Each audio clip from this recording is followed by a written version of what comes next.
everybody, we're back. So sorry about that. Steph is actually just going to jump right back in with her presentation and start over so that you guys get all of her content. So I'm going to pass it over to her, and we're just going to keep rolling. Thanks for sticking with us. Alrighty, let me screen share.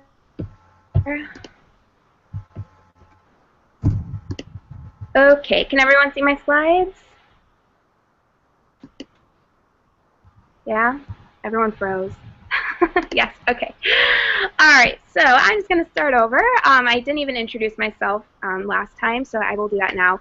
My name is Stephanie Hahn, for those who don't know me. I am a Diamond coach, and I've been a coach for almost 2 years now, like a little over a year and a half, I think. So my topic tonight is going to be on creating quality images on social media. I realize that this is a very important topic because having good photos, like good captivating photos, really affects your engagement on your social media page, whether it's Facebook or Instagram. So I'm just going to dive right into that. Steph, have you shared your screen yet? Yep. You don't need slides. Unshare and then try to share again. Okay.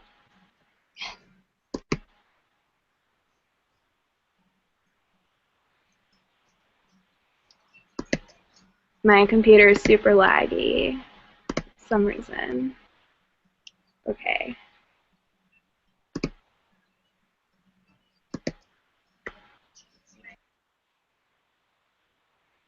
And now it's frozen. Okay, who's next in the lineup? Who's next, you guys? I'm next. Do you want me to go? Yeah, let's just have Shayla, and then Steph, you can just kind of maybe log out and log back in, and then by the time she's done, you can hop in. Okay. All right. Go for it, Shayla. Okay, 1 second.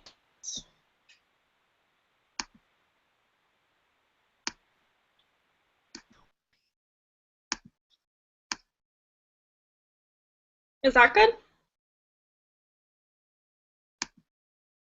Yeah? Okay, cool. All right. I think we're big enough here. We'll see. We'll see what happens. I can't see anyone anymore, so if you need something, someone unmute yourself and talk real quick. But I'll just roll with it for now. So I'm Shayla Murphy. I became a coach October of 2014, so almost 2 years ago. And I'm a Diamond coach. Okay, my topic is utilizing live video on Facebook. As we've mentioned in a couple of the other slides already, this is so weird that I can't see myself, or anyone else. So as we've mentioned in a couple other speakers have already talked about, live video is where it's at right now. Facebook is favoring live video, and it's just incredible in a million different ways, which I'm going to talk about. So why do you want to do Facebook live video? Facebook will reward you. I heard somewhere a while ago that basically Facebook's only competitor right now is YouTube because they've bought out everyone else at this point. So YouTube is obviously a video platform, so that's what they need to compete with, is another video platform. And Facebook's goal is to become the next video platform. I don't know if that's still true, but regardless of the reasoning, Facebook is rewarding live videos. So with that said, we want to get ahead of the game doing live videos while everyone else is too shy to do them, because the people who are doing live Facebook videos are getting rewarded for it, and everyone who's not, because they're too darn shy, they're not going to see it. So some people will never jump on board, but the sooner you jump on board, which should be this week after hearing this presentation, the sooner you jump on board, the sooner you're going to reap the benefits. So like I said, while everyone is too shy putting it off like I did forever, and like a lot of people, other people probably are, everyone else is getting rewarded for doing it. So jump on board and start doing them so you can reap the benefits with everyone else. Kind of along the same lines, we always talk about how this business helps us go outside our comfort zone. And, you know, we expect our challengers to go outside our comfort zone, so we have to do it too. You can't just talk the talk without walking the walk. Go outside your comfort zone. Your challengers don't want to send you before pictures because they suck and they're uncomfortable. live Facebook videos don't suck, but sometimes they're uncomfortable. So you do it too. We have to hold ourselves to the exact same standards. And Facebook Live video is authenticity to the max. Like, even if, before Facebook Live video was a thing, even videos, talking on video was such a bigger form of authenticity because people got to see you and hear you and, put a voice with your face and see your mannerisms and how you talk with your hands or whatever, like I am now if you could see me. But when you're on Facebook Live, whatever happens, happens. So it's just really cool. You really get to see the unedited, hopefully mostly unscripted version of yourself, and that's how people get to know you. It's also the really scary part, but it's the really cool part too. So a basic thing here, how do you do a Facebook Live video? I think these pictures are a little blurry and I wish they would be bigger. Actually, I can make them bigger quick. Maybe a little bit. So when you are from, I don't know if you can even go live from a computer. When I'm on my phone, on the Pages app, I'm like pointing to my screen and you can't even tell. On your phone in the Pages app for Facebook, you push the publish button. Down there on the bottom in the second picture in the middle, that little red icon. And then you have to make a title for your video. And then you push go live. So that's the basics of how you do it. You can do it in a group as well, if you are the admin of that group, I think. Actually, no, you can do it if you're not the admin. So you can do it in any Facebook group as well, which is really cool. Your team page, your challenge groups, anything. It's really cool. But that's how you do it from your Facebook like page. Speaking of adding a title, that's my first point. Your title has to be enticing. It has to be compelling and draw people in. Like the other day, I did a Facebook Live video and I named it "What I Heard in the Target Dressing Room." That doesn't tell them anything about, well, it tells them what I'm going to talk about, but it leaves curiosity. It's compelling, right? I use that example because it's actually a good one. Not all of my videos have a perfect title, so don't get hung up on that. But have a compelling title that sparks curiosity like that. Really important. Don't have it be hi. I just did one in my team page, and the title was hi. That's probably not very exciting, but for my team page, it worked fine. So before I go into my top tips, I actually looked up a couple Facebook or web pages on Google to see, like, okay, what are the professionals saying about Facebook Live videos? And especially like Chalene Johnson, Christine Dwyer, those are people associated with Beachbody who are huge into videos. They will all tell you about all the professional lighting they use and this backdrop that they got, and they have this tripod and this stand and blah, blah, blah, blah, blah. All this, like, oh, you need this microphone and this and this and this. I say no. That's incredible and great if you can do that, but that is not what matters at this point. If you become a YouTube blogger, please get those things. But we are coaches who run our business mainly through Facebook. We don't need a backdrop and a professional light and all this stuff. Those things help and they're great, but that's not what we're focusing on. So forget about that stuff at this point. Maybe that's where the competition is going to be, and maybe we'll have to go there, but I don't think that's really relevant to us right now. With that said, you're still going to want to be aware of your sound and be aware of how your camera is and everything like that, but just like any other thing, any video or any picture we posted anywhere else, those are the basics, right? That's a given. Okay, my top tips, and I just tried this first one today, and it made a huge difference. In those couple websites from Google, when I was looking up live video tips, every single one said promote before you broadcast.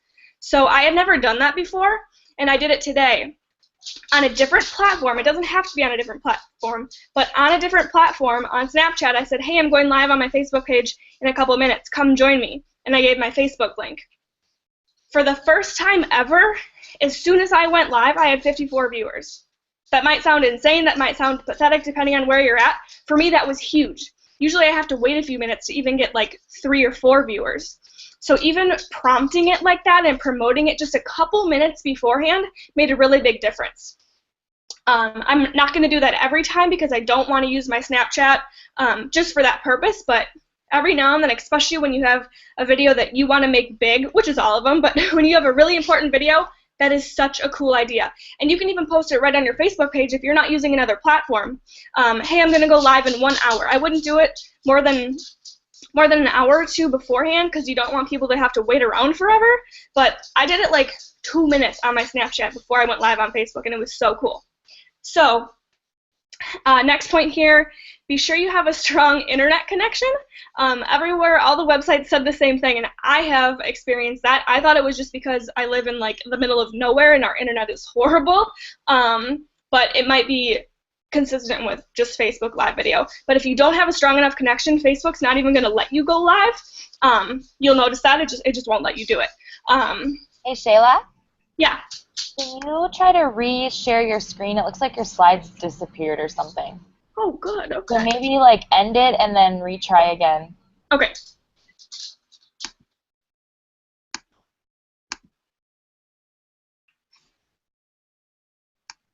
Now can you see him?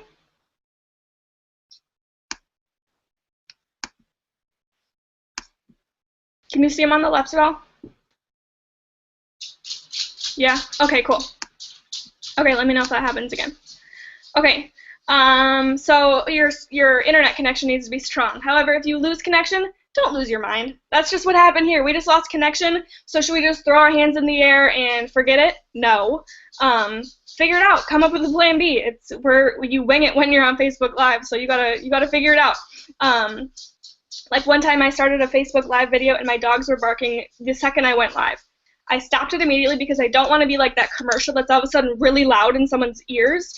Or like when someone on Facebook posts a video of like a really loud concert or something and you want to like mute your computer real quick. Don't be that person. So I ended the video and deleted it. I've never deleted anything on my Facebook before, on my like page, but I deleted it so no one watches it and I just started over. You know, it was only a couple seconds long. So figure out whatever has to work. Also, about your connection, I've heard people suggest to put your phone on airplane mode when you go live, because if you get if your alarm goes off or you get a phone call or a text or something, it's going to interrupt your video. So if you put it on airplane mode, you won't have those interruptions. I've never done it, but that is a really good idea. Another big thing that I do in most of my live videos is ask people to comment. It doesn't matter what they say, but I just say, hey, comment hi if you're here, let me know you're here. And so people start commenting, usually, hopefully, that's the goal anyway. So you can know who is there and you can acknowledge those people live. We'll talk about that in a second. But getting people to comment on those live videos just like we want them to comment everywhere else. Okay, speaking of taking care of your comments, when people are commenting live, acknowledge those live comments by name. If Alexis comments and you see it pop up when you're live, say, hey, Alexis, thanks for watching, or just acknowledge whatever they said. That's really cool that you're interacting live with your viewers. People really appreciate that. Also, this was like my first live video. This was so crazy. I said that twice at the beginning of my video and they're like a couple minutes apart. Say hi, let me know you're here. And even I intended it to be for people who were watching live, but people were commenting hi like days and weeks later when they were watching the archive of it. So people, that's totally fine. We want that. So that kept it in people's feed for a really long time because, like I said, people were commenting weeks later, which brought that video back up into people's news feeds. The last point, broadcast longer to reach more people. One website said 20 minutes is your goal. I've never done a video that's 20 minutes, I don't think, and that might sound terrifying. That's just what someone said, but it is. The longer you can broadcast, the more time that people have to get online. But start somewhere. It can be a couple minutes long. That's better than nothing. So I don't know that you need to set like a time goal, but maybe as you go on, you do want to shoot for, 2 minutes longer than your last video or something. So don't have that big goal of 20. I don't even know if that's like a legit number. But the longer you broadcast, the longer people have to get online and watch you live. So what am I supposed to talk about? Oh, back up 1 second. Talking about people commenting after it's an archive when you're not live, still go back and take care of those comments. Just say thanks for watching if all they said was hi or something. Don't correct them and say, hey, I meant for you to only comment when this was live. No, that's still cool. So say whatever it is, a smiley face, anything, but still take care of all of those comments. So what are you supposed to talk about? Your video topics can and will brand you, just like Kelsey talked about earlier. It's kind of funny because I think the only video I've done, live video that I've done, related anything to health and fitness was of a meal prep that I was doing real quick. Everything else is unrelated. And that's just the route I'm choosing to take. That doesn't have to be what it is for you. So I did a bunch, I jotted down a bunch of topics that you guys can take too, and roll with that on your own for things that are related to health and fitness, since that applies to everyone on this call. So you can talk about meal prep and cooking. You could do an unboxing of a program. Those are really cool to watch on YouTube if you've ever seen them. Or you could do like an explanation of a product, maybe like the Performance line, and explain what they do, what they're all about. You could, I did this too.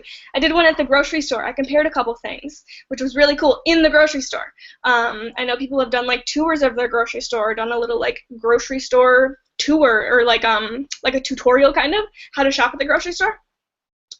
Different product comparisons, not even of Beachbody products, just anything. Upcoming events, like a coaching event or upcoming challenge groups. Get on a live video and talk about them. My forte with my live videos are mostly more like personal development topics and life lessons, kind of like deep, meaningful stuff. They don't all have to be that way, but that's just the kind of person I am, so that's what's natural for me. But with all that said, all those bullet points that I just went through, your live video can be about anything. I said to Alexis one time, I just want to turn every post into a live video now. Because when you start thinking, when live videos are in the back of your head, you realize every single post, those couple sentences you type out could be, and sometimes should be, a live video. Also, with that said, have a plan. You don't want to just get on there because you know you need to make a live video. Please talk about something. It doesn't have to be scripted or, perfectly organized. But you do need to have a plan because people want to, you don't want to waste people's time, right? Okay, last slide. The bottom line. Know before you go into it that those archive views, so when you do a live video, once it's live, it still stays on your page just like any other post, so that's called an archive. So people who watch it archived, those views usually exceed live views. So just know that. If you have 0 live views, people will see it once it's an archive, especially if you do it not at a great time of day. People will see it. So don't get hung up on your live views. It's awesome when people join live, but don't expect that to be a huge number. Also, excuse me, it takes time. I am not a professional at this by any means. I should have started it off with that. I really don't know what I'm doing. I just did it and figured it out because I knew that's what someone told me that's what I was supposed to do, so I just did it, and I just roll with it. Like I said, whatever happens on live video is what happens, so just go for it, right? But it takes time. It takes time to figure out the technicalities, and it takes time to, get the hang and get natural at opening it and closing it, and maybe you'll never be a professional. I'm not, but it does become more comfortable with time. Go live often. I set it as a goal this month thanks to my coach Jamie, because she set the same goal, and I was like, wait, I need to do that. I made a goal this month of doing 10 live videos in the month of August. So make a goal like that. It's really cool. That pushes you just like any other goal, right? When I was at Summit, I told myself, and I told other people too, hey, I'm going to go live every day when I'm here. Did I do it? No. But that was my goal, so I almost did it, right? That's a whole nother topic about not reaching your goal but still striving for it. But go live often. Make a goal like that. Once a week, twice a week, 10 times a month, 20 times a month. Whatever it is, make a goal and make it be often. But be realistic if you've never done a live video. Don't say you're going to do 30 this month, right? Just like Success Club. Be realistic, but still shoot high. So I mentioned that you can go live in a challenge group or a team page to get used to it. That's a really cool thing and a really cool idea, but I'm only allowing you to do that once and then you got to do the real deal. You have to go live on your Facebook page, okay? However, still continue to go live in your challenge groups and in your team page, but if you're using that as like your little guinea pig, only do it once, or that's what you're going to get comfortable with. But do that if you want to. Like I said, I'll say it a million times, whatever happens, happens. We're real people. That's what's so cool about this. We're authentic. We mess up. I make fun of myself all the time on the videos about my hair or my makeup or this. Like, that's just who I am, right? So whatever happens, happens. Once it's over, it's over. Then last final thing, I have a call to action. Everyone on this video, whether you've never done one, or maybe you've done 20 times more live videos than me, do one this week. Do one live video this week.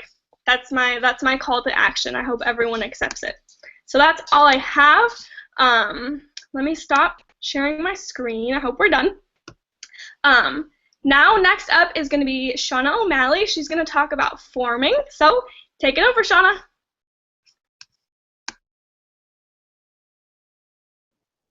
It's not my turn. I think Steph's gonna go first. So Steph, do you wanna finish yours? Yeah. Abby, are you going to share my slides since I'm having technical difficulties?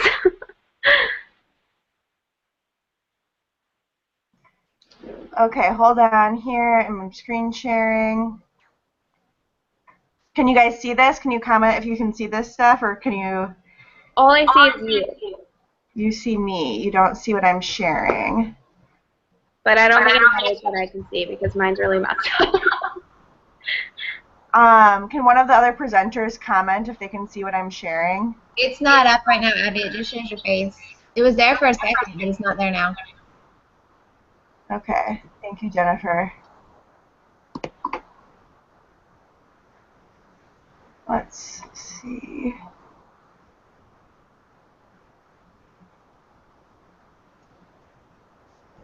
All right, I am determined.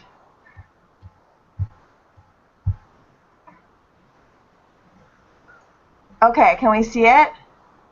Yay, I think so. I think everyone else can. Jennifer, can you see it?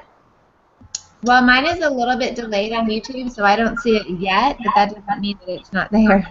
Okay.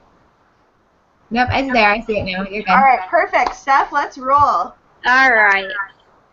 So, sorry for all the technical difficulties, everyone. But I'm going to start over again. 3 times the charm, I think. So, we'll just give it a go.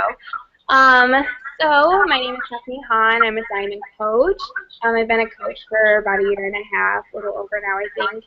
And through my social media experiences, I've realized that creating quality images are extremely important because it affects your engagement and it affects the people who you're reaching to and who you attract. So, Abby, you can go to the next slide.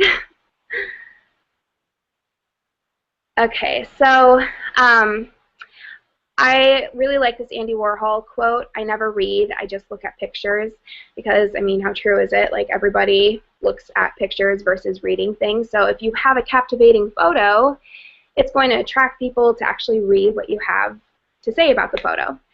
So how I realized that my photos were not on point was my boyfriend, he's a photographer, and sorry, my voice is going weird. He's a photographer, and he pointed out to me one night that my photos kind of sucked, and I was really upset and mad about it at first, but then I took his constructive criticism and I put it to use. So the photo on the left, the big selfie in your face selfie, that I put has 9 likes and 2 comments, and I posted that the day that he brought this to my attention, and he just basically told me that I post way too many selfies of my face, like of my face only, and they're not interesting, they're really boring. So then, after I stomped my feet and was all mad, the next day I posted the photo on the right.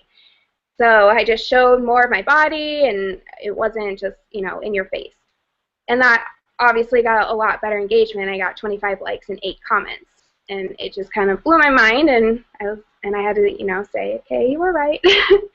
So photos totally make a difference. see. Okay, you can go to the next slide, Abby. Okay, so why is it so important to have quality images?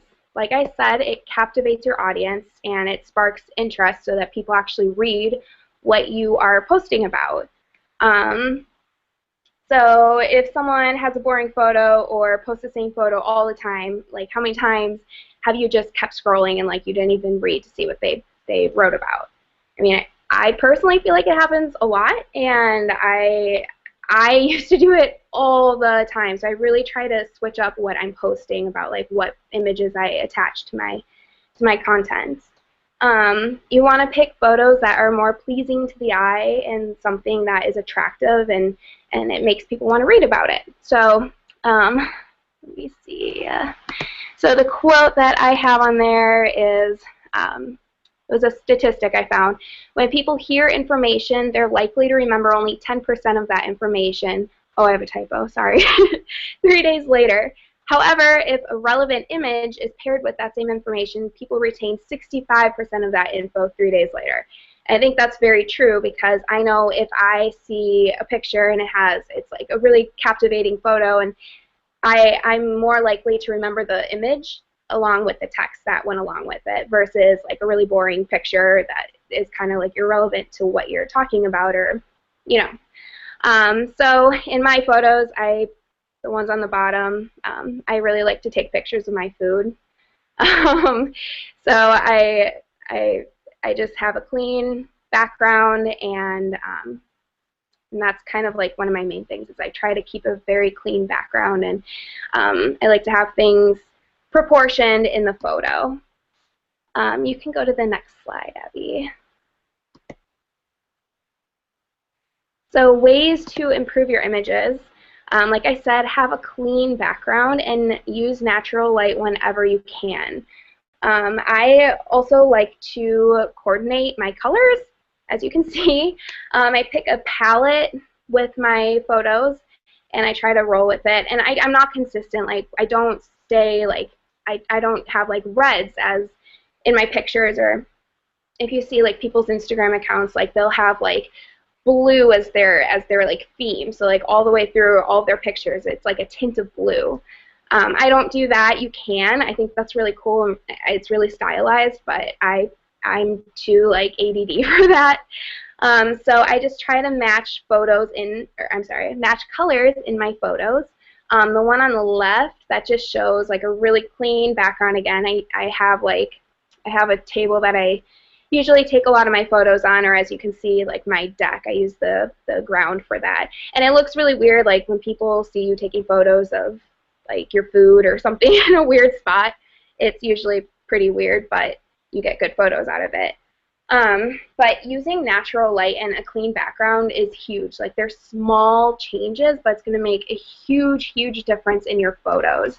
And like Kelsey had said earlier, like making sure it's not a grainy photo or like just poor image quality. Like you want it to be clear and like I said, a clean background. Like I'll say it a million times because it's just so important to do. And I've obviously learned a lot of these tricks or whatever from Jeremy, who's a photographer. So watching him go through school and him taking good photos, that's where I've learned a lot of this from. Another thing is to have like a full body photo, like instead of just like a in-your-face selfie like the one I showed you, what I used to do all the time.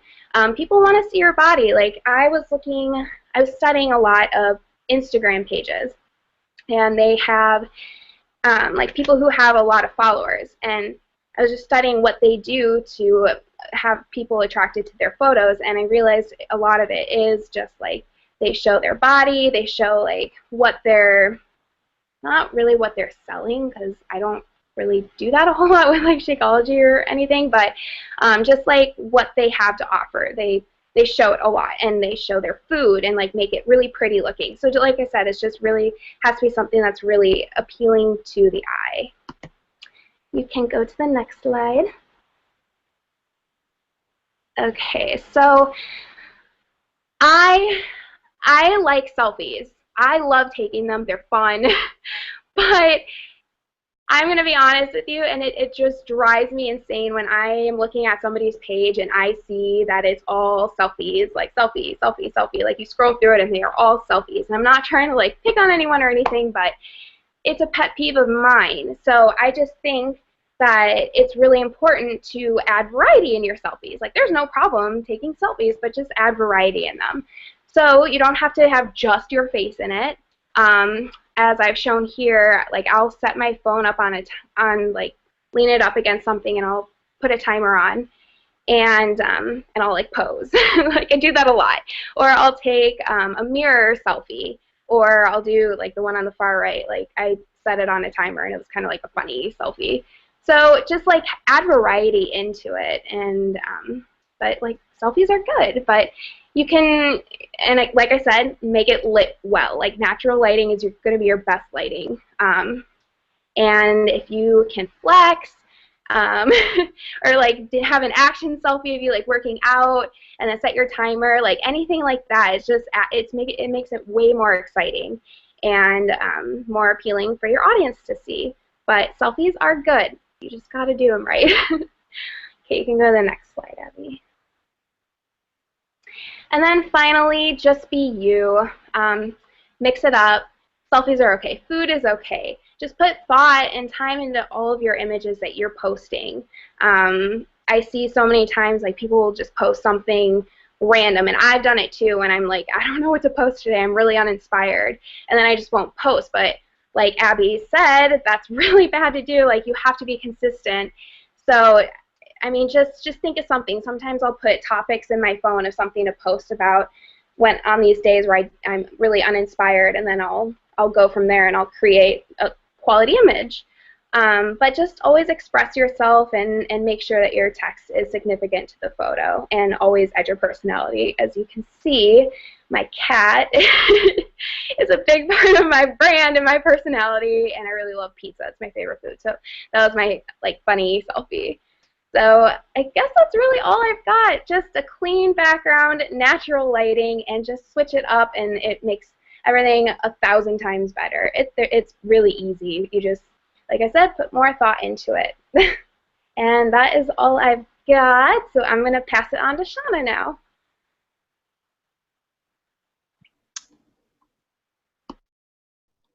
All right. Let me get my screen up here. Can y'all see that? Yes? Yeah, okay. So I am super excited about this topic. It's like seriously probably my biggest passion in this business is forming and building solid relationships. So I feel like I have 15 minutes to talk about the absolute core of what we do as coaches. I want you guys to realize that our business starts and stops at building relationships. If we do not get this key point down, we're never going to see success, because we don't want to be the nasty salespeople. We don't want to be the people that are just obnoxious about Shakeology and just want to make money. We want to be the people that care so deeply about our customers and just the people who are following us that you can feel it in your presence, you can feel it on social media, you can feel it in the conversations that you're having, that you are genuine about actually wanting to help change these people's lives. Yep. Sorry, I can't see no. your slides. I just see my face again. And I'm not sharing it. I don't know. There we go. Okay. Is that better? Yes. Okay. Sorry. Okay. So I want you guys to realize that we are literally in the business of building relationships. We're not just some tacky MLM who's just, you know, trying to make money. We are building relationships in everything that we do. If you want to hit Success Club, you have to be building relationships. If you want to hit a certain rank, you have to focus on building relationships. If you want to be a six-figure earner, you have to build solid relationships with the people that are following you, your customers, and your coaches that are on your team. So our business starts and stops with building relationships. So what does this look like in our business? Like this literally has to be your #1 priority. So everything that you're doing, when you're adding people to your network, you're looking for people that you want to have a relationship with. So when you're adding new people to your network, the next day, introducing yourself to them, asking them how you're connected. Find a connection. Did you go to school together? Did you like their hair in a photo, or did you see that they did a tough Mudder, or whatever it is? Find that common ground and use that to connect with them and to just build that relationship with them. People love to talk about themselves, and our job is to learn more about them so that we can better help them, and that comes down to just building these relationships with them, asking questions, commenting and liking on their social media. This isn't just like, for instance, if someone is someone got a new job or they just got married, yeah, everybody is commenting on their photo, right? Oh my gosh, you looked amazing, blah, blah, blah. But what makes you different, or what you can do to stand out, is to send them a private message. Say something to them like, wow, I saw you were in the Tough Mudder. Like, it looked like you had so much fun. How was it? Number one, it shows them that you're engaged and that you're not just looking to make a sale, but also that you genuinely want to know how they're doing, or how this happened and how that changed their life. And this goes again with happy birthdays. Like for me, I used to write a long happy birthday message on their page, but sometimes I'd find it would get lost in everybody else that did it. So now I send personal messages saying happy birthday, but then asking them what big plans they have planned for the day. So again, this helps me to open up another conversation, asking more questions, getting to know them better. Are they planning to go to lunch with their family? And then you can open up talking about their family. Or maybe there's someone who doesn't love to celebrate their birthday. That's something that you're learning more about them. And if you genuinely care about these people, which you should, if you want to be their coach, or you want to help them on their journey, then you have to actually be committed to helping them. And again, this goes back to being vulnerable and honest on your own social media. So part of building relationships is your people are watching you. They're watching every single step of what you're doing. I don't care if they're not liking or commenting, they see you.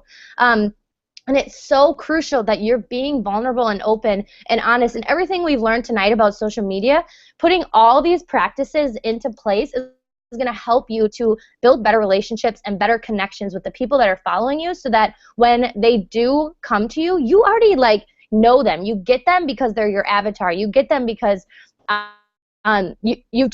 you have made your page so much like you that you already understand the people that are coming to you. And again, that's going to help you to build and form these relationships. So you've probably heard us talking about forming people, and so I'm going to break this down a little bit, because this is where I think we really have to start getting genuine in what we're talking about. So forming, so this is just an acronym. So family, orientation, recreation, and money. So I get from so many people on my team, they like to build, they like to add all these people to their network and things like that, but they never know what's the next step. They don't know how to have the conversation. They don't really know how to actually start building that relationship. So I decided to break down each of these acronyms. So the first point is family. I'm giving you some talking points, giving you questions to actually ask, so that you don't feel stuck, so that you can better relate to these people. So family is a huge one. People love to talk about their family. If they're a mom, people love to talk about their kids. And if you're a mom, that's totally something to relate to them with. For me, I'm a nanny. I've worked in daycare and childcare as long as I can remember. So I do use part of that as a way to relate to moms. Obviously, I'm not a mom. I'll never claim to be one, but I can still relate to talking about children. So those are things that I will talk about. Asking about relationships with family members. Where does their family live? Are they near grandparents? Are they near aunts and uncles and cousins and things like that? For me, a big part of my brand, or something that I feel is ingrained so deep in me, is that I come from a split family, and that I felt like the glue for a long time. So I use that as a way to relate to other people who are in split families, because I understand what that was like. So talking about where they live, how many siblings. Again, if you're a sibling, you can relate to people on this. This is just getting to know these people more in depth, so that you can you just understand people, like people that are only, if someone's an only child or they're a middle child or they're the baby, like those are things that you can relate to, and that you can kind of understand and grasp about people. So how many kids do they have? How long have they been married? This can be brought up, like, again, if someone just got married, how was the wedding, like actually getting into the details of it instead of just, wow, you looked really great. Yes, every bride is absolutely beautiful, but what takes it a step further is, hey, I saw your wedding photos. I just had to tell you, you were absolutely stunning. Who took those photos for you? Or where was the wedding? Or what church did you have it at? Whatever part of your brand that photo stuck out to you, bring that up to them, because then you're finding common ground. So, oh, this was supposed to go before that. Okay, next slide. So occupation, next one. So where do these people work? How long have they worked there? What degree did they graduate in? What was your major? What's your dream job? Are you happy at work? So these are all just things, again, to start getting people, first of all, if we want to talk about getting coaches onto our team, knowing where people are at in terms of what they do for work and if they're fulfilled at work, those are going to be things that we want to know about, right? If someone tells me that they're really unhappy at their job and they're not making enough money and they, they're working 3 jobs, and, I can relate to that because I worked full-time and I bartended. So that's something I relate to. And so I'm able to talk about that and also then bring up how coaching has changed that for me. So again, this is part of why we're forming people, so that we better understand our customers, and then we can figure out at what point or at what part of their life do they need coaching, or do they need this fitness program, or do they need a challenge group. So occupation is a huge one if you're talking about looking at getting coaches to join your team. So again, you wouldn't necessarily say, like, do you feel fulfilled? But if you've brought up the conversation of occupation and, like, they've told you, gosh, I've been really tired, or I'm just not enjoying it anymore, like, that gives you free range to just dig deeper into that, because people will talk to you if you spent your time on building this relationship with them. This is going to help you to better relate to them later on when you want them to be a customer or a challenger, because at this point you've now spent time with them, you get them, you understand them, and you want to work with them. Okay, so recreation. So recreation, again, is a huge one. Like, this is how you're going to find your brand. This goes back into talking about what Kelsey said, is when you start to be so open and honest about who you are and what you like to do, whether it's drinking wine, or if you like to go to concerts, or you like to go to flea markets, whatever, it doesn't matter. But when you start sharing those things on your social media, you're going to start attracting other people that like to do that. So if you like to go to church, be open about that. It's okay. Not everybody on your page is going to want to be your friend, right? And that's okay. We want to have people that are just like us or very similar to us. And so for me, I like to talk about church because I want to have other people that like to talk about church. And so when I'm building these relationships with people, I'm okay with, in our private messaging, asking about church or asking about religion or faith or whatever it is. So, what do you do for fun? Like, a lot of these things will really help you to understand people a lot more. Do people, you like to drink wine? A lot of moms out there like to drink wine. Like, there's a lot of things that you can relate to. But again, when you're forming people, it's about finding common ground, figuring out what you do and what they do that's similar, and then how you guys can start to kind of weave a friendship together. So, what do you and your husband like to spend time on? What do you guys do when your kids are away? Do you like to dance? Do you like sports? So again, this gives you, so if someone says that they love to dance, when you're talking about recreation, doesn't this give us an idea to talk about, country heat or size? Or if someone tells you they like to go to the gym or they like CrossFit, again, these are finding another way that we can find our coaching business to relate to them in their life and where they're at. Okay, money. So money is awkward, and I understand that people get real weird about money, and I'm awkward about money too, but it's something that you can build on. Especially, I know we've all heard that people, they can't afford a challenge pack or whatever the case is. I get that. I've been there. I understand the struggle of money, and so I relate to other people on that. So when someone tells me that they can't join a challenge group because financially they're strapped, I can relate to them on that, right? I say, I totally understand what that feels like. I was 100% in the same boat that you were in, and then that gives me an opportunity to invite these people to coaching on my team, because it gives them a way to learn about earning more money, right? So money is awkward, and I get that it's not always a topic that people want to bring up. But if it gets brought up with, occupation or, vacation, or any of those things kind of tie into the financial needs of people.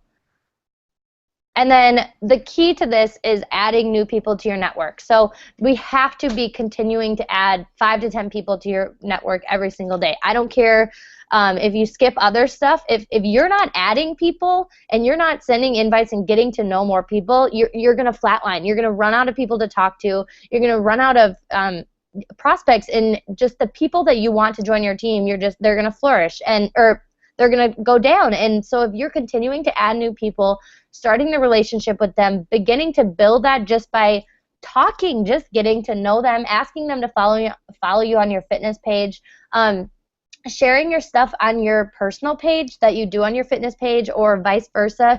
Get some of your followers on there to get to know who you are better. And if people like or comment on your post, then you can bring that into a private message and you can talk about that. So you continue to build that relationship more.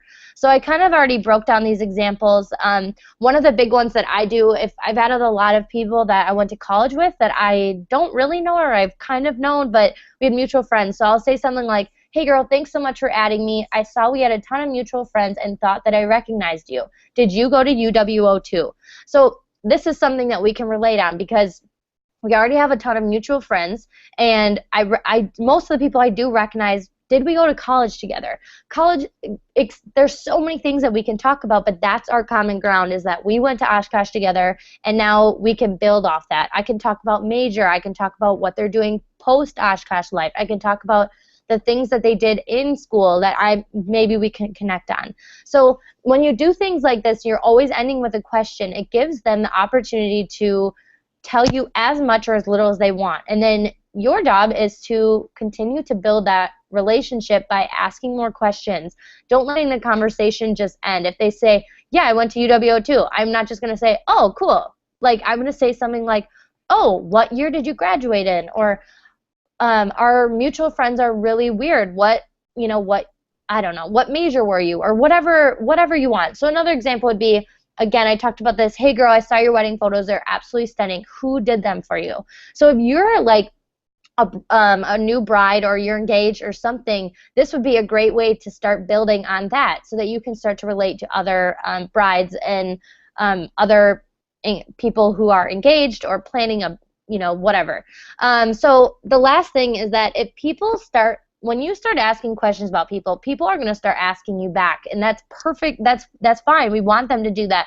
But this is where people get really awkward about talking about Beachbody. So if you have the opportunity, if you ask someone what they do for work and they tell you what they do for work, most times people are going to ask you back, like, oh, what do you do? Or I get a lot of the time, why'd you move to Nashville? And I always say that I've always wanted to live here, and I had an opportunity with what I do for work that allowed me the opportunity to get up and leave. So then people ask, what do you do for work? So I talk about Beachbody. Oh, I run my own health and fitness company. And then they're like, oh, that's really cool. What does that mean? And then, again, it's just getting them to know who I am, where I'm at in my life, and how we're kind of connected. So building relationships is something that I want you guys to really realize that this is the core. You have to be okay with this part. And if I know there's going to be even people you went to high school with, or you've had further relationships with, if you haven't talked to someone in 3, 4, 5 years, you have to still focus on this. You still have to be getting to know these people. People change all the time. New things happen. If you see someone had a new baby, this again, commenting, asking them, how it's going, or how they're adjusting, or even if someone's in a new fitness routine. It's just about messaging them like, hey, I saw you at the gym. Just want you to know you're inspiring me, and you should keep it up. So building relationships is the middle of what we do. So just make sure that you are really focusing on this in every aspect. So I am going to get off and send it to Jennifer. She is going to be talking about objections. So let me stop sharing. All right, let me start sharing. Does that show up? We're good? Okay. I can't see anybody, so if it doesn't show up, somebody needs to let me know. Okay, so like she said, my name is Jennifer. I have been a coach for just over a year, like a year and 2 months. I am a diamond coach, and I have absolutely fallen in love with this. I've been a personal trainer for years, so it's just sort of transitioning it into the home and then learning how to open it up to other people. And so that was really scary for me, because in a training, when you're a personal trainer and you teach classes and you work in a gym, they do that kind of back work for you. They bring people to you. So I think the biggest difference in this was that I had to find a way to reach an audience myself and gather my own audience and get people to trust me and believe what I was saying, because I believed in what I was doing. And so it's really scary, especially when you are just starting as a coach, to invite people into what we do and from the coaching aspect, but also just inviting them to a challenge group can be really scary. And I think one of the biggest fears is the fear of objection. Like, what do you do when you hit that wall, when the conversation ends or the conversation never starts? You send that message and you see that they've seen it, but they don't say anything back. And so that's been a really big challenge for me. And I feel like I've developed a few really good ways to overcome objections, and so that's what I'm going to be sharing with you tonight. So I want you to think about, in the coaching business, and I mean either inviting coaches in or as a coach inviting to a challenge group, like, what is the worst case scenario? What is your biggest fear? What is the worst thing that could happen? And it's going to be different for everybody. Some people might say they're going to say no. They're going to unfriend me. They don't want to talk to me anymore. They think I'm annoying. I mean, there's multiple things. So think about what it is for you. What is your biggest fear? What is the worst thing that can happen? Then think about specifically to a challenge group. If you invite somebody to a challenge group, what is the worst thing that can happen in that? You know?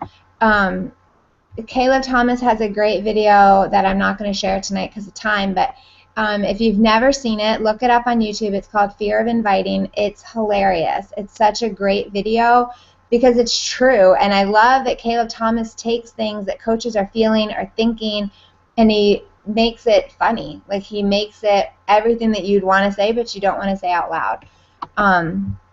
So I think the 4 biggest objections that people get are time, money, trust, and lack of support.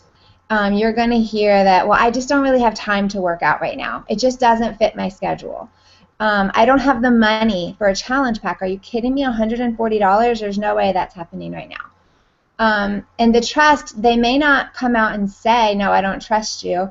But that could be a really big underlying objection, is that level of trust isn't there. If you just cold message somebody out of the blue that you haven't spoken to in years, and the first thing you start with is, hey, I've got this really awesome challenge group. You should come and join it. It's $140, and you get everything you need. Does that sound like something you'd be interested in? It's like red flag central. They don't want to hear it. Jennifer, yep. We still just see your first slide. Oh, no, really? Yeah. I wonder if it's frozen then. Jennifer, are you in? Oh, there we go. Okay, you can't put it in full screen mode, I don't think. Keep it, like, out of full screen mode. Okay, hold on. Are we good on there? Yeah, that looks better. It says the top objections. Is that good? Yep. Okay, let me minimize that. Okay, so what I was saying with the top objections: time, money, trust, and support. And they're not just going to come out and say they don't trust you, but it could be an underlying factor. And the other thing that is an objection for somebody is if they feel a lack of support, if they're afraid that they're not going to be supported the way that they want to be supported, either in their home or even with you as their coach. So if those are the objections, how do we overcome those objections? Step one, you want to be compassionate. That's the first thing. If you're not compassionate and you're not genuine, then the conversation is going to end. It's so obvious. You cannot fake the funk in this business. And if you do, it's only going to take you so far. There's going to come a point where you have to be genuine and you really have to care about other people. So I put this quote in there: go and love someone exactly as they are, and then watch how quickly they transform into the greatest, truest version of themselves. When one feels seen and appreciated in their own essence, one is instantly empowered. They don't want you to change them. They don't want you to tell them everything that they should do or could do or should have been doing. They want to be accepted as they are, and then have you walk alongside them with all of their failures and all of their flaws.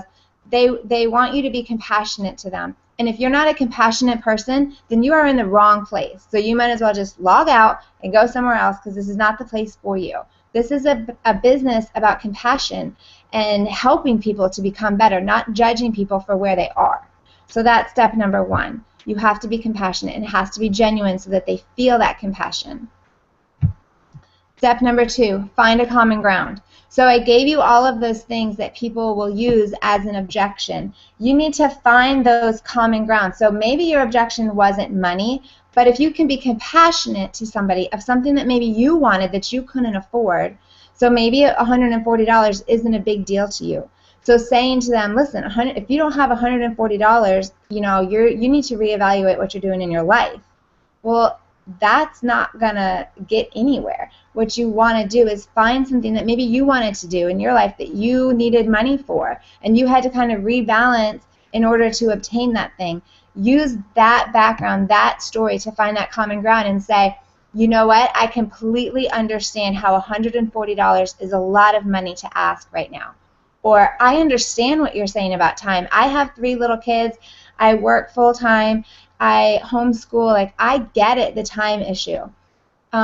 You have to find things that you have in common. And if you don't have something in common, then make yourself have something in common. There's a way in your life that is parallel to what they're going through in your life, even if it isn't exactly the same thing. My kids are grown, so I don't have newborns. So, when someone says, oh my gosh, I'm up all night with the baby, I'm so tired, it's so hard to get up in the morning, although I'm not in that situation, I can understand how getting up every few hours is completely exhausting. So it's finding that common ground. So if you take your business goal, which is helping somebody, not the sale, listen to what I said. Your business goal is not a sale. Your business goal is helping somebody.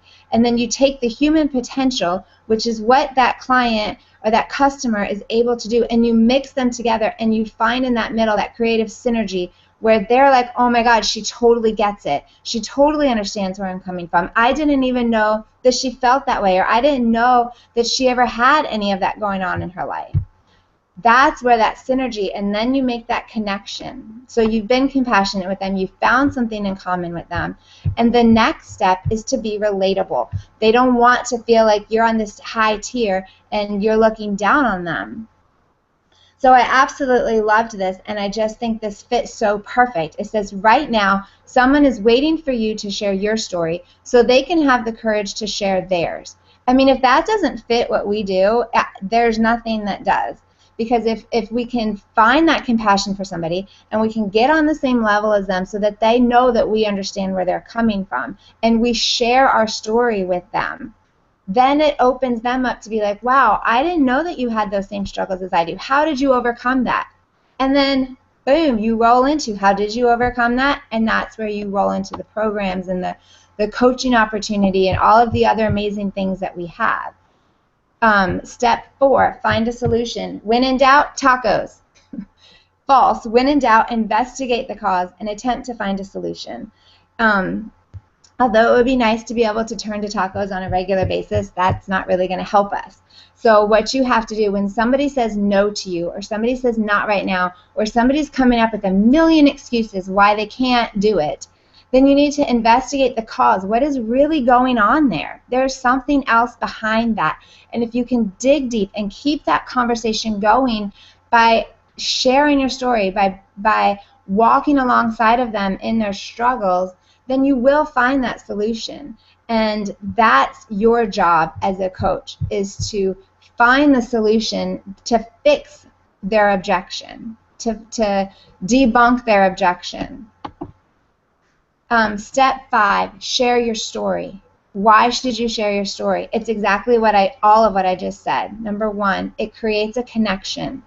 Number 2, it improves confidence, and maybe not confidence in themselves, but confidence in the relationship that you're building with them. And number 3, it generates interest. It generates interest. Not only, I'm not even really talking product right now, I'm talking like genuine human interest. They're going to be interested in, wow, I didn't know that she struggled with anxiety. I didn't know. She looked so happy on Facebook. I had no idea that she struggled with depression.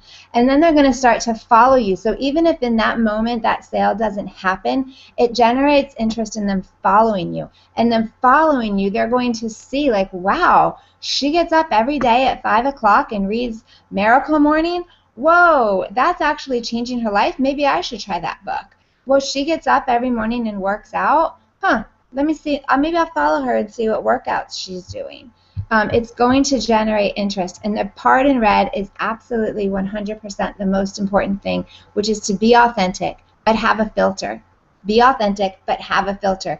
They don't want to hear every single thing about your life. Okay? I know social media, like, oftentimes I cringe when I read people's posts because it's just a little too much information, right? So be authentic and be real and share your struggles, but maybe not all the details of your struggles. Don't put your, I don't want to say don't put your personal life out there, because you do, but you all know what I mean. Like, have a filter. Be an adult about it. Don't be a child on Facebook. You know, speak to your audience in a mature way. And don't forget, the biggest communication problem is we don't listen to understand. When you're trying to overcome somebody's objection because they're giving you excuses, don't just listen, right? And we listen to it, and then we just respond with the word vomit that we have from our scripted letters that we pulled off of various websites and various trainings, and we just copy and paste and cut and paste. Don't do that. Listen to understand. Really listen to your people and understand what they're saying so that you have a vested interest in really helping them.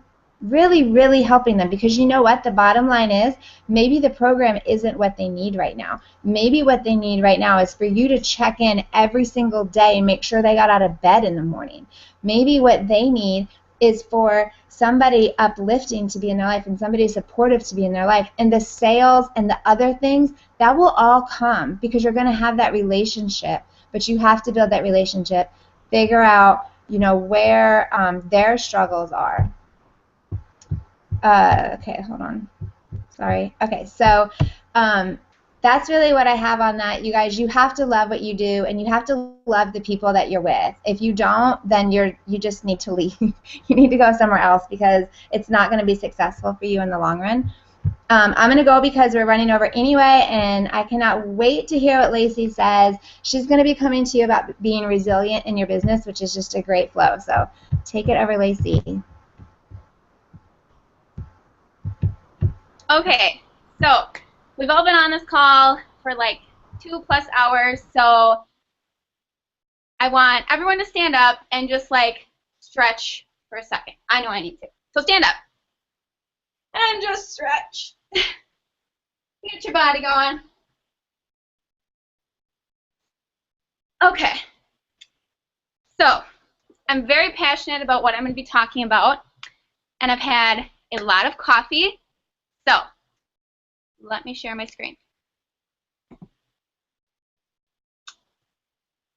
Let's see here. Sorry, this is new. Nope, that's not what I want. Hold on.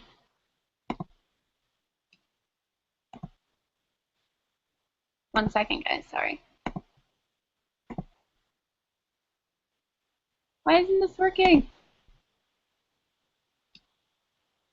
Okay, can someone help me? I click screen share, and then do I click entire screen? Okay. But then it's giving me this weird... Well, let me just try this. There you go. We can see it. Yep. Okay. Shoot. No. Oh my gosh, guys, I'm so sorry. Okay, good? Can someone tell me if... Yep, you're good. Okay, so my topic is on being resilient, and I want to just make sure you can see all these. Okay, so I really like this quote. It's resilience is knowing that you are the only one that has the power and the responsibility to pick yourself up. So this business, there are a lot of changes that people go through. There's ebbs and flows, things that happen, life. It gets really busy, things get crazy, and I'm going to kind of tell you a little bit about my year and kind of how I've stayed resilient. I'm going to give you some tips and tricks, and I'm just going to go to the next slide. So you are not defined by the circumstances that happen to you or the things that happen around you. So in 2015, I went through a divorce. I had to move.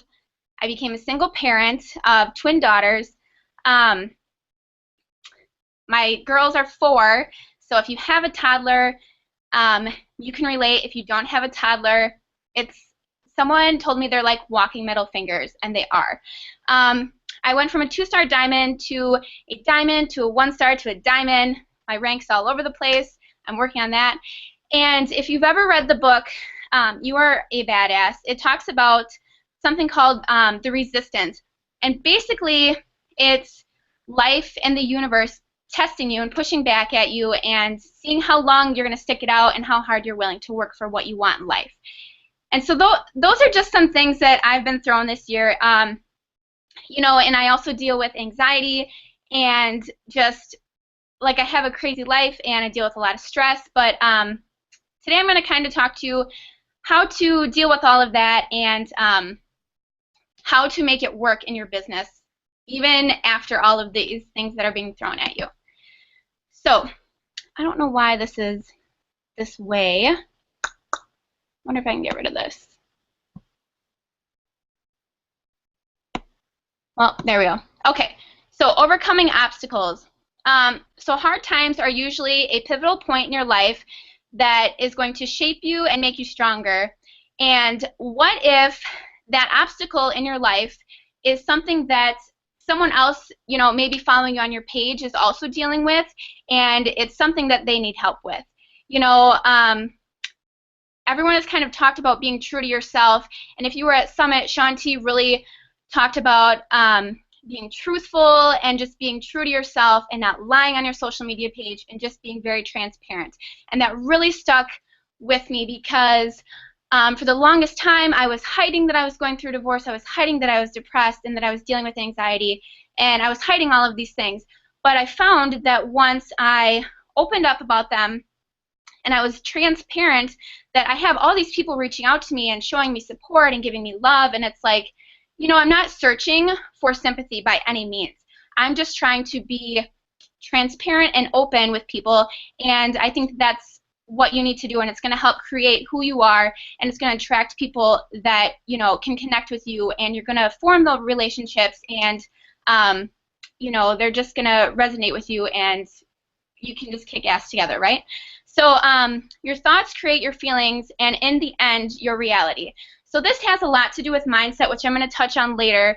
But, I mean, like I said, life gets hard, things happen, but the way that you deal with them has everything to do with your mindset and how you're going to let them affect your life. Yes, it can be shitty and can bring you down, but you don't want to get stuck in that mindset, and you don't want to attract that kind of vibe in your life. So when life is throwing you all these curveballs, and maybe, you know, you haven't hit Success Club in 3 months, or you've had 6 coaches just like up and quit the business, or coach cancellation emails, rank drop, anything like that. This is all the resistance fighting back towards you. And so what you need to do is you need to take responsibility for your life. Don't blame others for your unhappiness or lack of fulfillment. So for example, if you have all these coaches quitting, which I had happen to me, I needed to take a step back and ask, like, why are these coaches quitting?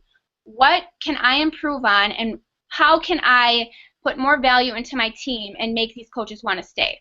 And sometimes you can't control it, and sometimes it's not something that you did. It's just maybe something that they're facing. Another thing, you need to forgive and let go, yourself included. So things happen in life, and maybe you made a mistake. As a new coach, like, you don't know everything, so things are going to happen, and you're going to make mistakes. But at the same time, you need to forgive and let go of that, and you need to forgive yourself, because the past is the past, and you can't change it, right? You need to own your story, and at the same time, love yourself for it. So, like I said, bad things happen, but at the same time, someone can relate to you most likely on that. So you need to own that story and make it part of your avatar and your brand, and make that, that part of your story something that you can reach out to and help someone with. Along the way, you're going to learn things. I'm learning things as a single parent now, and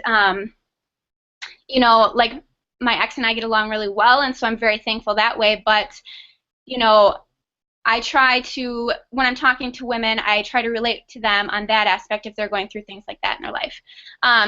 Another thing, stop tolerating toxic people and drama.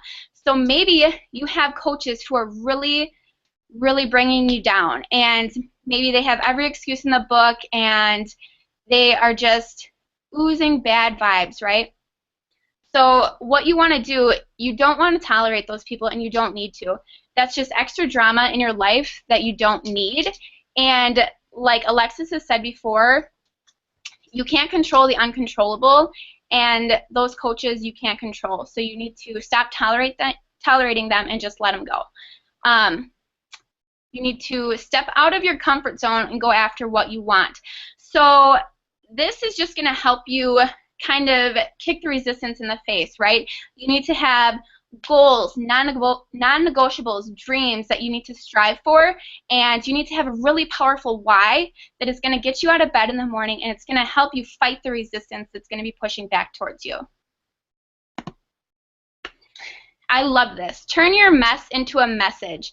This was from Melanie Mitro's presentation at Summit. All of these little bullet points are. So she was talking, and she's such a great speaker, and just what she spoke about just resonated so strongly with me. You need to lean in and face the storm. Feed and fuel your mind with personal development. Like, that is probably the thing that has gotten me through this last year, is personal development. And I don't just say that because it's a vital behavior. I say that because it's changed my life. I've been a coach since like November 2014, and myself now to myself then is completely different. Like, I am not the same person at all. I used to be really shy, introvert. I didn't do a whole lot. I didn't socialize. And now I'm complete opposite of all of those. I don't care what people think about me anymore. I mean, a little bit. You have to. Like Jennifer said, you have to have a filter, though. But for the most part, it's because of personal development that I am where I am today. And I'm going to share my personal PD books and podcasts at the end, too. Any big business cannot be built with a weak mind. Let that sink in for a minute. Any big business cannot be built with a weak mind. Yes, inviting will take you places.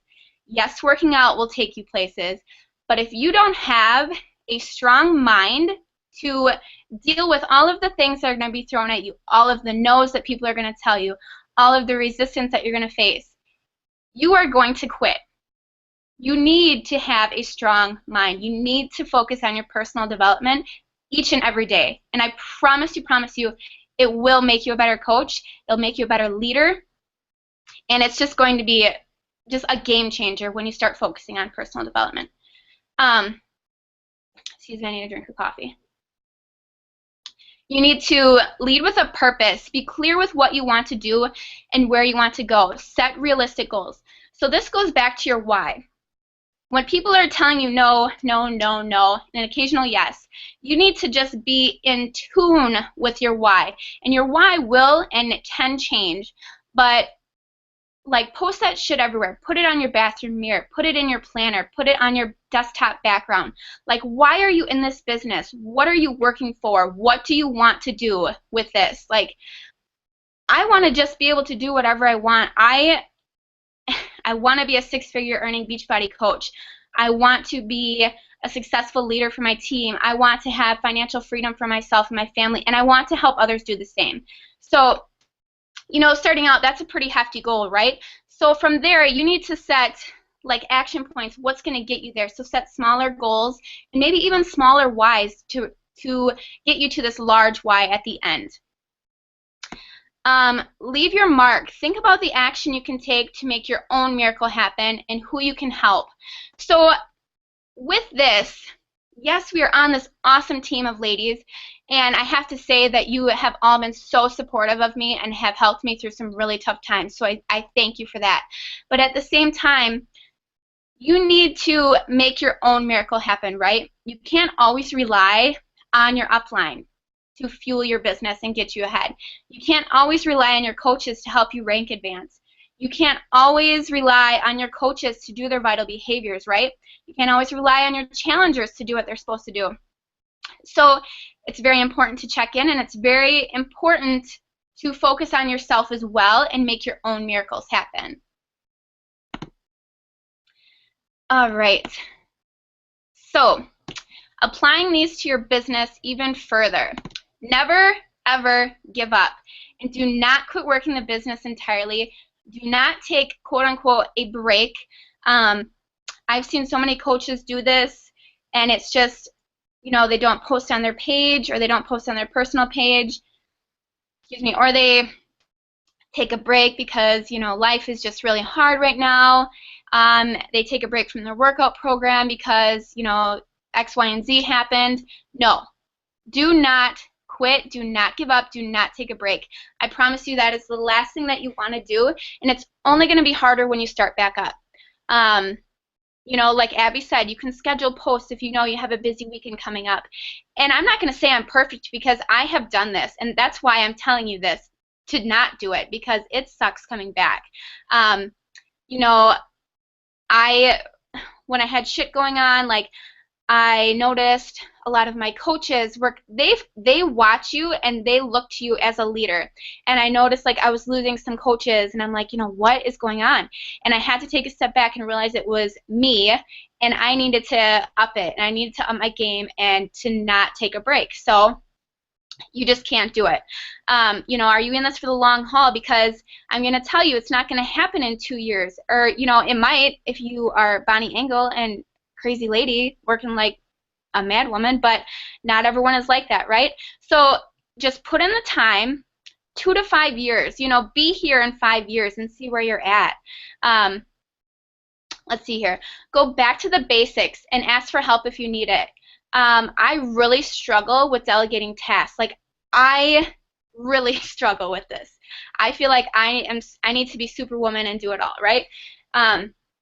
But that's not the case. You know, you can outsource. You can, you know, pick team leaders. And maybe even if you don't have a team, reach out to someone, maybe a spouse, maybe a friend. Be like, hey, I'm kind of working on this thing with my business. Would you mind helping me out? Or would you mind giving me your feedback? Things like that. Going back to the basics, focus on the 4 vital behaviors. If you're feeling overwhelmed in your business, if you are going through a really rough time in your life, just focus on the basics. You know, you don't have to know it all right off the bat. And I promise you that you're not going to ever know it all, because I still learn things every day. I'm on Google like a mad woman every day, looking up things, helping my coaches, helping my challengers. You know, just know that it's okay to ask for help if you need it. I'm going to give you permission, okay? So another thing you could do is find an accountability partner and make sure to check in with them. So I did this with Kaylee on my team. We both got Team Z, and her and I checked in with each other each and every single day. We sent a screenshot of our invites, of our, our whole Team Z screen, and that was really awesome. I don't know why we're not doing it still, but we really should, because it was really great. Your accountability partner does not have to be the same rank as you. They do not have to be in the same business. They can be a new coach, an old coach, anything like that. Reach out, find someone. And, and if you don't like them as an accountability partner, it's totally fine to find a new one. I promise you it's okay. So if you feel like, you have a lot going on, you've kind of been slacking in your business, and you're not really sure how to start again, what I would suggest doing, and this is what I did, I committed to a program start to finish. So start to finish. Don't just start it for like a week and then trickle off and you're done. No, commit to that program for the 21 days, 60 days, whatever it is. Do it and finish it. And post about it on your social media, right? Everyone has been saying that. 4 Vital Behaviors, just do it. And PD every damn day. Like, this is going, I can't even stress enough. Like, PD, 5 minutes. Who doesn't have time to put on a podcast while you're driving? Who doesn't have time to open a book for 10 minutes and read? You have time. Find it. Because I promise you that's going to change your mindset. And your mindset in this business is key. It's key. If you remember anything from tonight, your mindset. Keep it positive. Like attracts like. If you're throwing out negative vibes all over, you are going to attract negative people. If you're throwing out positive vibes, you are going to attract positive people. So just remember that. And share your story with your audience. Share your struggles. Turn that mess into a message. And just know that someone is going through what you are going through, or someone has been there. And I really love this. I just finished reading 52 Ways to Live a Kick-Ass Life, and I got a lot of content for this PowerPoint from that because the author of the book went through a divorce. So she resonated with me really deeply. Be vulnerable, be messy, be imperfect, be a train wreck. Have a filter, but just be you, and I give you permission. It's okay to be a train wreck, because my avatar, one of her characteristics is a hot mess mom, because that is my life. And it's fine. I know it, and whatever. Personal development. I love, love, love, love You Are a Badass. If you haven't read it, like, get on the train, go on Amazon right now, read that shit like tomorrow. 52 Ways to Live a Kick-Ass Life, another great book. And I want to start out by saying, find personal development books that you need help in. If you need help with relationships, with money, finances, leadership skills, there are so many self-help books out there with specialized focuses. Find the one that you need help in. The Miracle Morning. This book is changing my life as we speak. I'm on day 5 of waking up at between 5 a.m. and 6 a.m. And I'm going for 30. So follow me on Snapchat. We'll see how that goes. The Energy Bus. I want to touch on this really quickly because I had a very negative spouse when I started this business, and I was never supported from him, and that was really hard to overcome. And so if you're someone who is dealing with that, feel free to reach out to me. I gave him this book to read after we split, and it totally changed his mindset. It was a little too late, but if you have a negative spouse right now that you're dealing with, suggest that they read this book, because it's a really great book, and it's a very, very quick and easy read. The Go-Giver. Michael Folsom actually recommended this, so this is coming in the mail right now, and so I'll let you guys know how this book is. A couple podcasts that I really love. It auto-corrected. I freaking hate autocorrect. The Charlene Show. It's Charlene Show, and Women Wanting More are 2 really great podcasts to definitely check out. I know I talk really fast, but I wanted to make sure that I didn't keep you too long. So, yeah. That's all I have for you guys, so I'm going. All right. So amazing. Thank you so much, Lacey. So we reached the end of the surge. I know we dealt with a lot of technical difficulties, so thank you all so much for staying on tonight. There's just a couple things I wanted to remind you guys about and sort of wrap everything up. Everyone did fantastic. There was so much content here tonight, you guys, and I know so many of you were able to stay on even through the swap of the recording. So while I'm on that topic, the recordings are going to all be available on Alexis, her YouTube page, and you can get them just automatically by going back to the barbells. It's going to be in 2 parts, so make sure that you take these recordings on the YouTube and share them with your team so that anybody who wasn't able to get on the call live can still watch the recording of them. And it is split up into 2 parts now, so it might be a little bit easier for people to watch.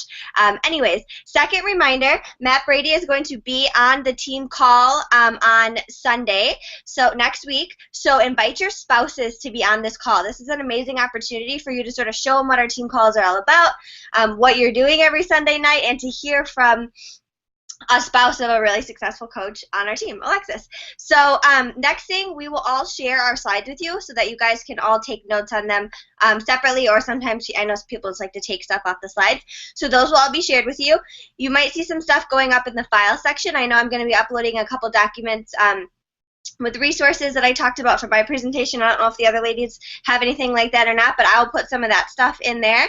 And then make sure, if you have not yet, that you post something like, I forgot who said it, but I think it was Abby. Take a selfie and post about hashtag barbell surge on your page. Mid-presentation, Abby actually got a text from somebody said that the barbell surge was taking over her news feed, and that is so freaking awesome. That's what we wanted to happen. Let people know what our team is all about, that we get together, we work together, and we all support each other. Talk about our community so people know what it's all about. Don't let it just be some mysterious thing that you're vague about. Tell people exactly what we're about and that you're proud to be on the barbells, and especially proud to be on this call tonight. So thank you so much, everybody, again, for being here tonight. I hope that you guys have a wonderful evening and you have a great rest of the week. See you guys later. Bye.